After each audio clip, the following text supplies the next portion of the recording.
Assalamualaikum warahmatullahi wabarakatuh. Waalaikumsalam warahmatullahi wabarakatuh. Perkenalkan, kami dari kelompok 3 akan mempresentasikan dengan peran Bank Indonesia dalam sistem pembayaran dan penyelenggaraan. Nama kelompok kami adalah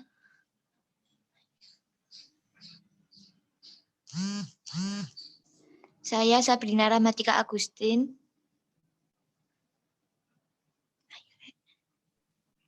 Saya Ayu Setianing Putri. Dibuka kameranya.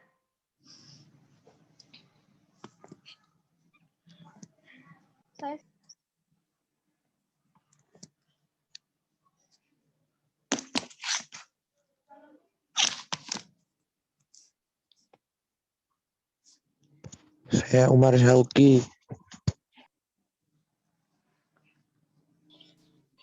Saya Ferdian Rizky.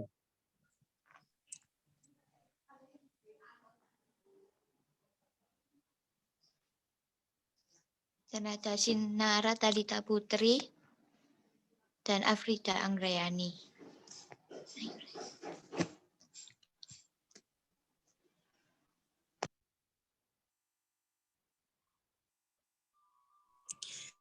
Indonesia. Bank Indonesia adalah lembaga yang mengatur dan menjalankan kelancaran SPN, yaitu Sistem Pembayaran Nasional. Tujuan Bank Indonesia adalah menjaga stabilitas nilai tukar rupiah dan diperlukan pengaturan dan pengolahan kelancaran sistem pembayaran nasional. Pengertian sistem pembayaran. Sistem pembayaran menurut Undang-Undang Nomor 27 Tahun 1999, sistem yang mencakup seperangkat aturan, lembaga, dan mekanisme yang digunakan untuk melaksanakan pemindahan dana guna memenuhi suatu kewajiban yang timbul dari suatu kegiatan ekonomi. Sistem pembayaran secara umum adalah suatu sistem yang mengatur pemindahan dana dari suatu pihak ke pihak yang lain.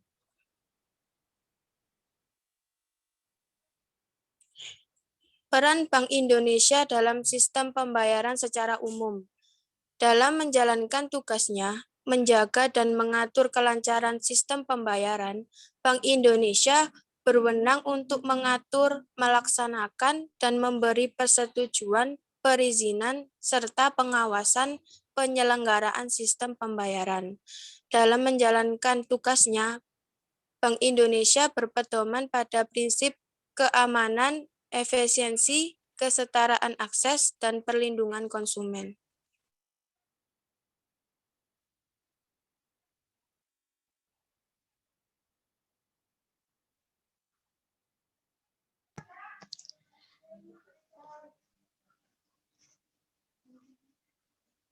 Peran Bank Indonesia dalam sistem pembayaran.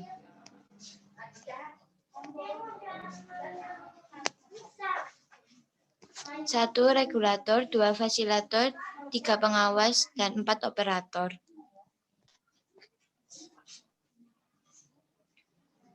Satu, regulator artinya Bank Indonesia sebagai pembuat kebijakan. Bank Indonesia meneliti dan mengkaji sistem pembayaran sehingga dapat mengeluarkan kebijakan yang kondusif serta mengimplementasikan kebijakan moneternya. Peran Bank Indonesia sebagai regulator yaitu pertama, Bank Sentral memiliki hubungan jual beli sehari-hari dengan pelaku pasar sebagai bagian dari fungsi utamanya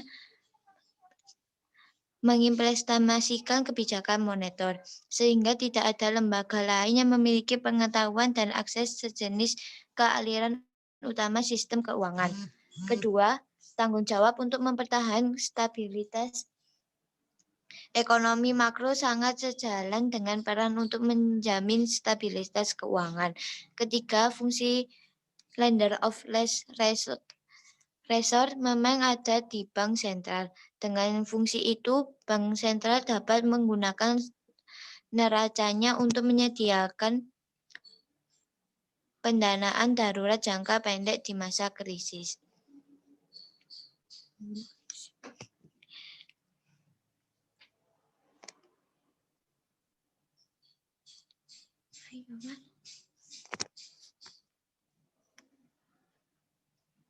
Kedua,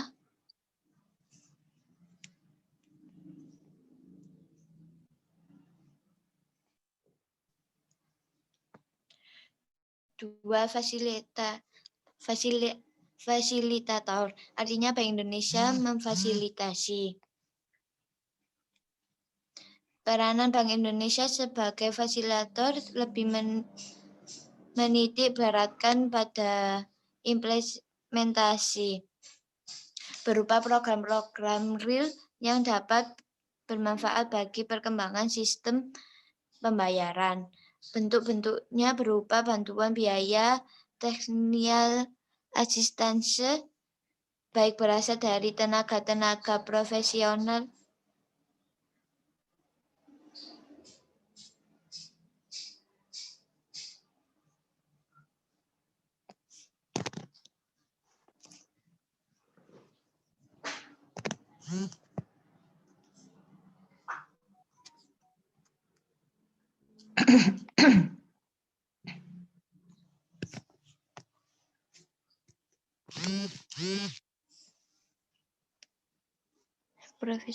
lainnya. Kegiatan seperti ini difokuskan kepada usaha-usaha yang dilakukan untuk mempercepat dan meningkatkan sistem pembayaran sistem lebih baik, menjadi lebih baik.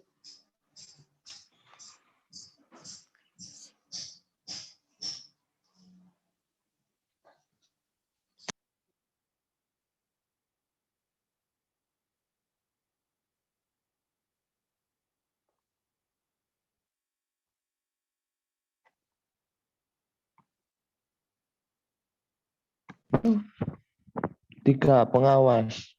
Artinya Bank Indonesia mengawasi.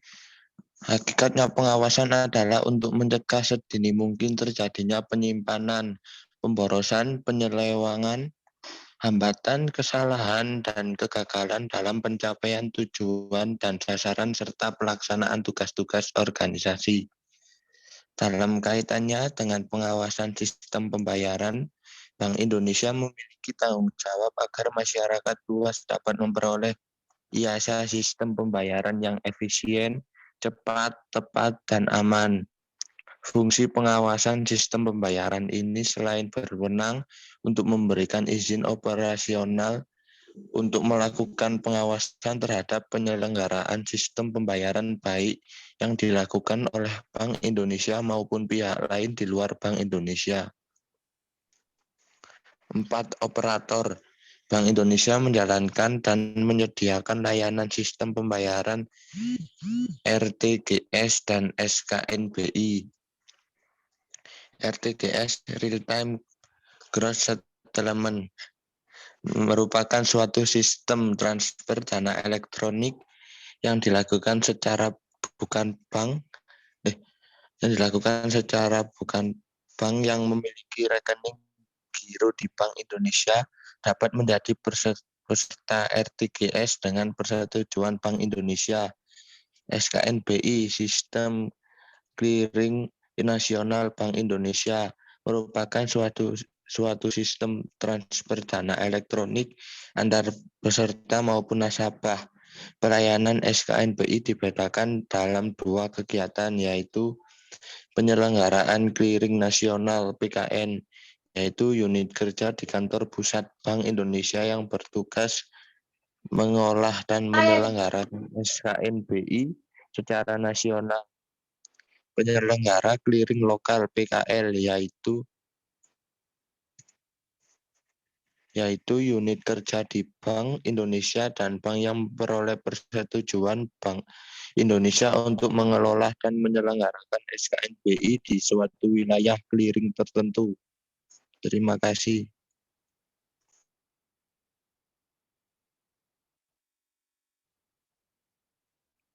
Sudah selesai nih? Belum, Bu. Belum, Bu. Silahkan dilanjutkan. Penyelenggaraan sistem pembayaran non-tunai oleh Bank Indonesia.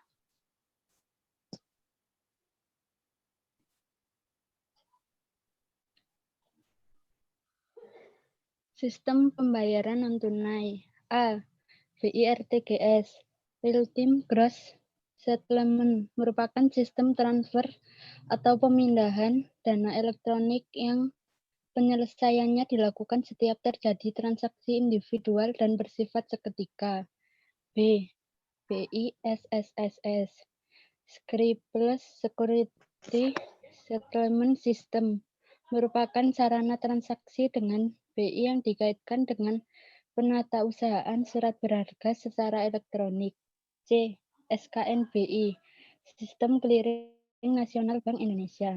Clearing merupakan pertukaran data keuangan elektronik antar peserta clearing atas nama peserta maupun nasabah peserta yang perhitungannya akan diselesaikan dalam waktu tertentu.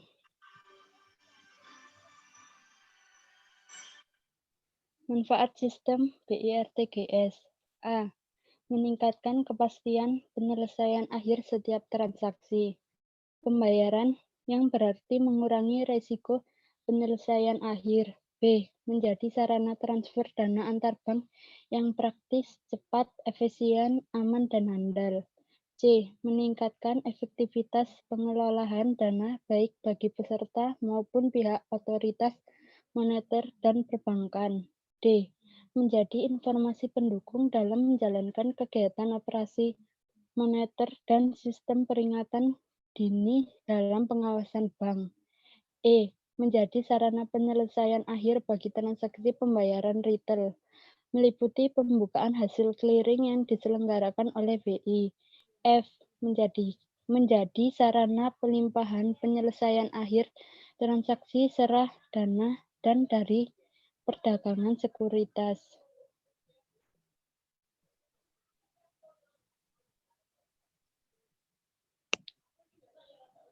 Ini adalah salah satu contoh Bank Indonesia. Bank Indonesia atau BI telah mencanangkan Gerakan Nasional Non-Tunai atau GNNT pada 14 Agustus tahun 2014 yang bertujuan untuk menciptakan sistem pembayaran yang aman, efisien, dan lancar, yang pada gilirannya akan dapat mendorong sistem keuangan nasional bekerja secara efektif dan efisien.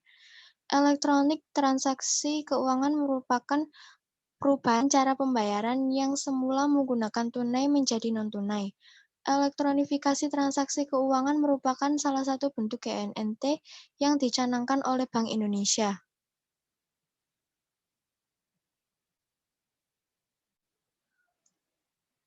Bank Indonesia terus mendorong pergeseran perilaku transaksi masyarakat dari tunai ke non-tunai melalui 4 strategi elektronifikasi yang disinergikan dengan program-program pemerintah antara lain.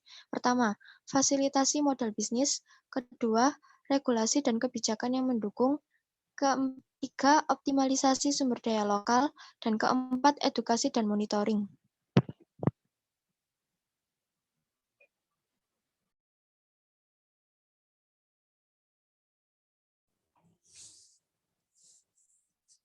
Program elektronifikasi yang dilaksanakan oleh BI, elektronifikasi transaksi pemerintah daerah, elektronifikasi bantuan sosial, elektronifikasi transportasi, elektronifikasi jalan tol.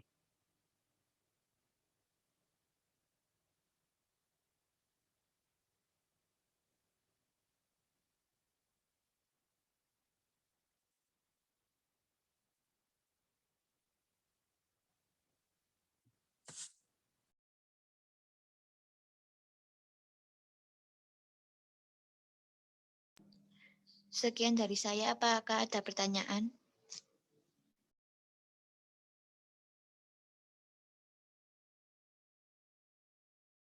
Kelompok 3 nih Afrida, Sabrina, Umar Sauki, ini kelas C kan ya? Cari enggak ada nih. Kamu jalan dengan kelompok piro ya kemarin tuh? 3, Bu. Aslinya kita kelompok 4, tukeran sama kelompok 3. Loh, kelompok 4 di sini Marcel, Nisar, Rifki, Muhammad, Z, Firman, sama Farhan. Nggak ada Bu, itu kelas Beda kelas kayaknya, Bu. kayaknya Bu. Kita kelas apa? C2, Bu. C2, Bu. Ya loh, masa keliru sih Ibu ini. Tunggu, ini kelas C.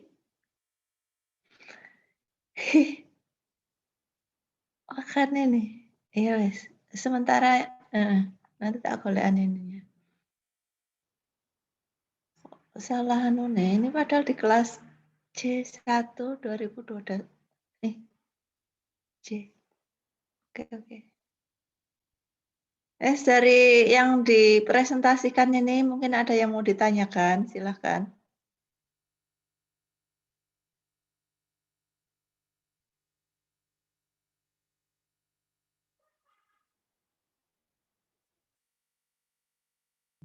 Saya mau bertanya. Fasa, silahkan Fasa. Apa yang diterapkan Bank Indonesia ketika untuk mempertahankan kestabilan ekonomi makro saat masa pandemi seperti ini? Karena tahun lalu kan ekonomi di Indonesia sempat tidak stabil. Terima kasih. Kelompok 3. Sebetulnya itu kemarin ini pertanyaan ini cocok untuk di pembahasan di wewenangnya Bank Indonesia itu ngambil keputusan atau mengambil kebijakan, ya seperti itu. Ini bisa sedikit bantu. Nah, untuk mengatasi kalau masa pandemi ini kan masalahnya kompleks ya, perekonomian secara keseluruhan tingkat pertumbuhan. Dengar ya, tingkat pertumbuhannya itu menurun. Bahkan mungkin cuma sekitar berapa persen, 2-3% atau berapa perkembangannya nih, Ibu belum cek di kalau kita mau lihat berapa tingkat pertumbuhan ekonomi Indonesia triwulan ini atau semester ini tuh kita bisa lihat di linknya webnya Bank Indonesia ya. Tapi ini pertumbuhannya ini sangat tidak ada istilahnya peningkatan yang mungkin target-target yang ditentukan oleh bank sentral mungkin agak kesulitan untuk mencapainya. Makanya sebetulnya tidak hanya di bidang moneter aja kebijakan diambil, kebijakan fiskal dalam hal ini adalah APBN. APBN banyak kalau fiskal ya APBN banyak dana-dana yang dialokasikan sebelumnya untuk dana pembangunan ya, baik infrastruktur yang sifatnya fisik dan seterusnya itu banyak dialihkan ke bantuan-bantuan sosial ya, kemudian yang sifatnya adalah untuk mengatasi pandemi. Begitu ya kalau di APBN-nya ya. Kalau di kebijakan moneter, nah di kebijakan moneter ini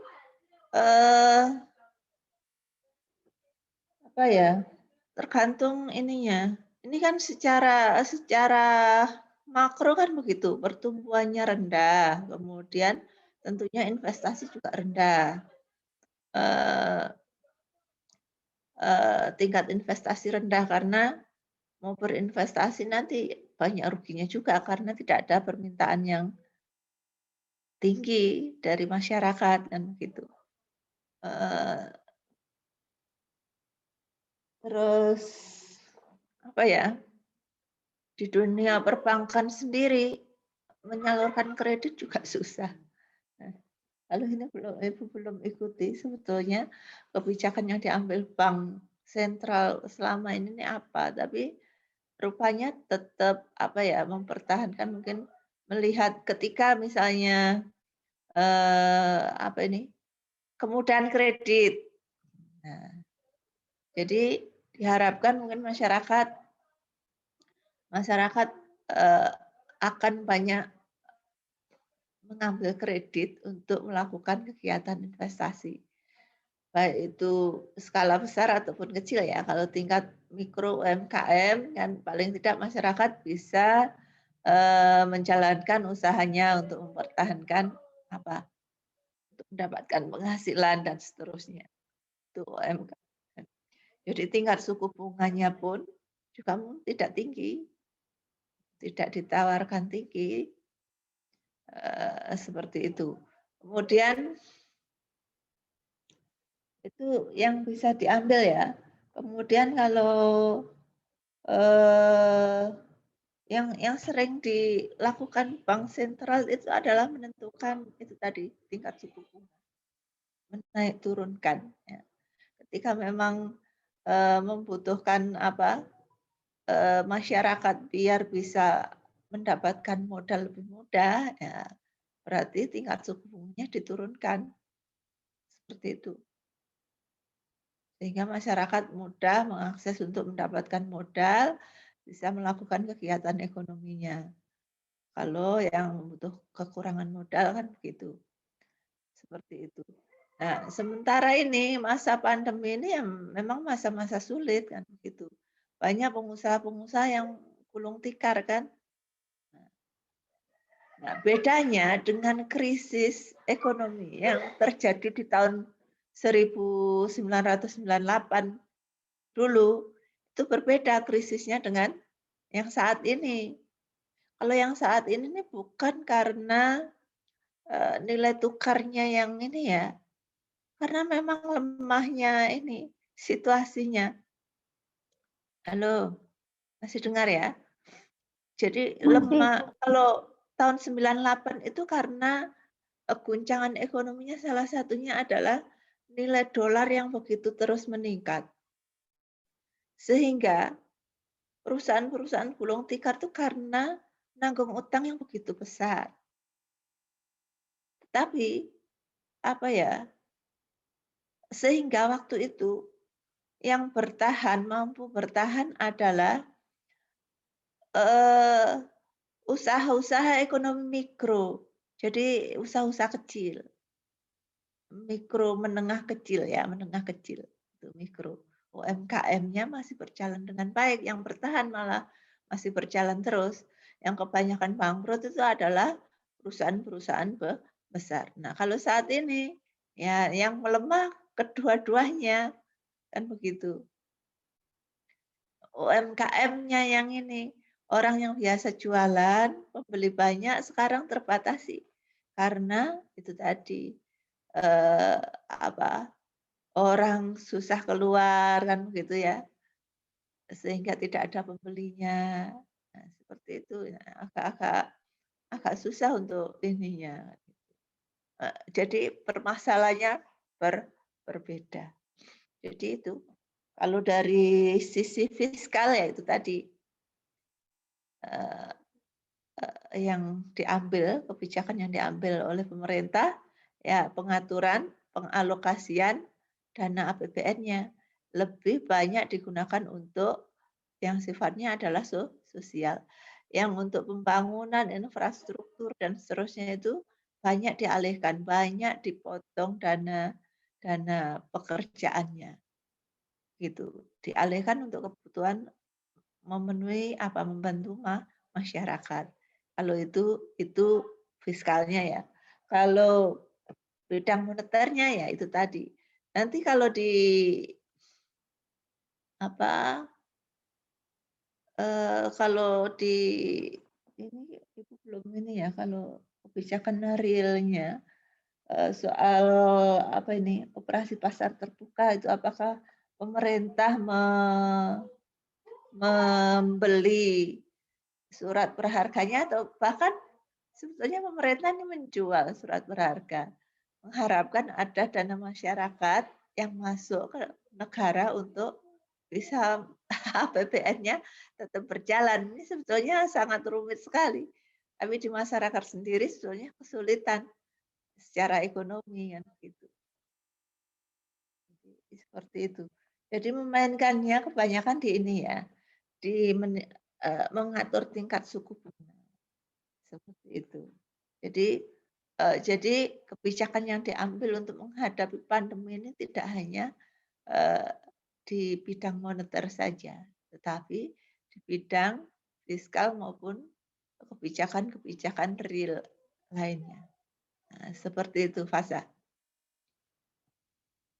Iya, Bu. Terima kasih. Ya, ya harapannya masyarakat mampu survive ya. Bagaimana? Makanya kan sekarang banyak kita berdagang ya online karena sekarang online yang sangat membantu karena kontak fisik kan dilarang. Seperti itu. Ya masih hidup ininya tapi tidak sebagus ketika tidak ada pandemi. Seperti itu. Negara sendiri sebetulnya punya kesulitan di pendanaan di sumber dana APBN itu pengalokasian pengelolaan APBN ya. Karena pemerintahan sekarang itu banyak melakukan pembangunan tetapi pembangunan itu yang sifatnya secara fisik sebetulnya kadang-kadang tidak memberikan umpan balik gitu. Jadi membangun jalan tol banyak-banyak tetapi seharusnya dalam jalan tol itu kan biaya sumber dananya adalah kebanyakan utang. Ya. Baik utang kepada swasta, utang kepada luar negeri ataupun utang kepada masyarakat. Nah, seharusnya ketika jalan tol sudah jadi itu akan memberikan hasil balikan karena harus membayar utang. Nah, untuk membayar utang itu paling tidak adalah karena pakai jalan tol kan membayar. Nah, tujuannya kan untuk mengembalikan pinjaman modal itu. Nah, tetapi jalan tol itu apalagi masa pandemi begini, mobilitas orang kurang, kemudian di ruas-ruas tertentu itu jarang orang mau lewat jalan tol. Mungkin karena mahal atau tidak perlu. Ini sepi kan gitu. Sehingga secara finansial atau secara untuk pengembalian hutangnya itu ya susah. Nah, padahal utang setiap waktu ya itu bunganya selalu berkembang. Nah, sementara ini pemerintah pun paling mampu hanya membayar bunganya saja. Seperti itu. Jadi utangnya pemerintah sebetulnya menumpuk ini ya. Kalau bisa dikatakan kesalahan pengelolaan, ya bisa jadi kan begitu.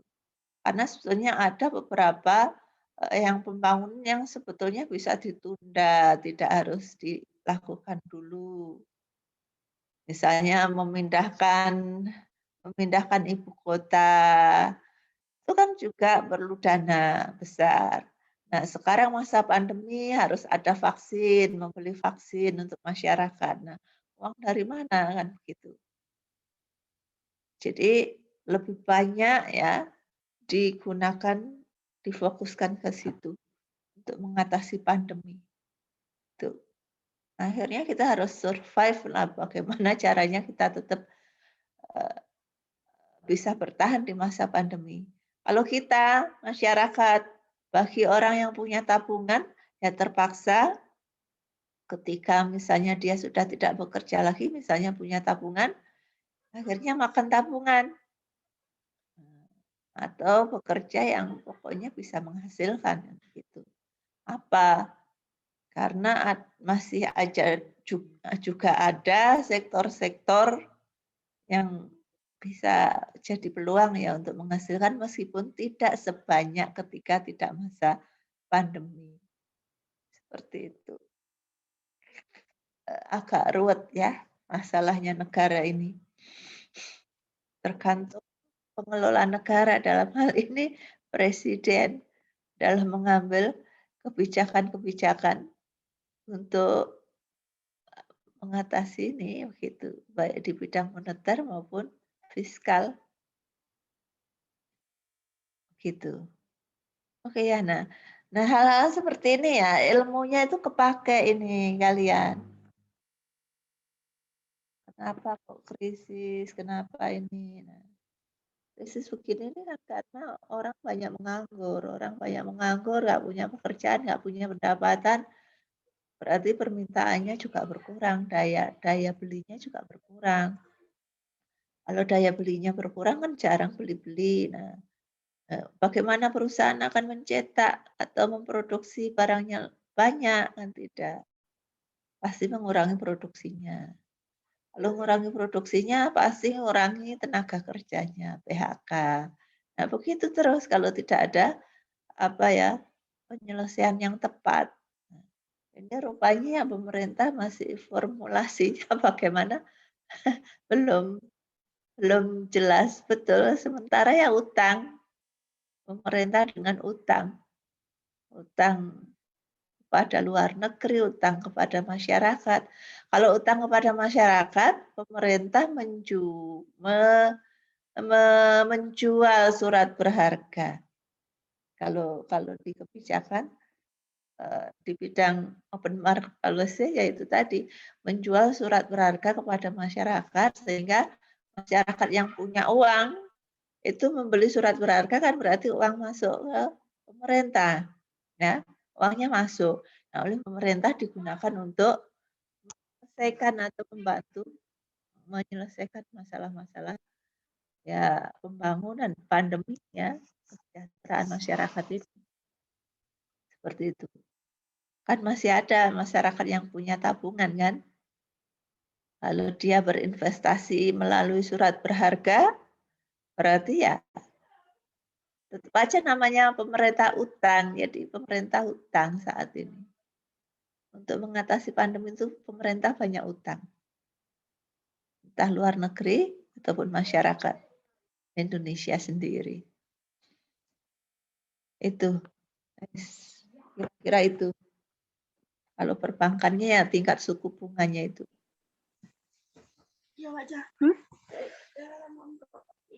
Rungokne enggak nih anak-anak? Apa?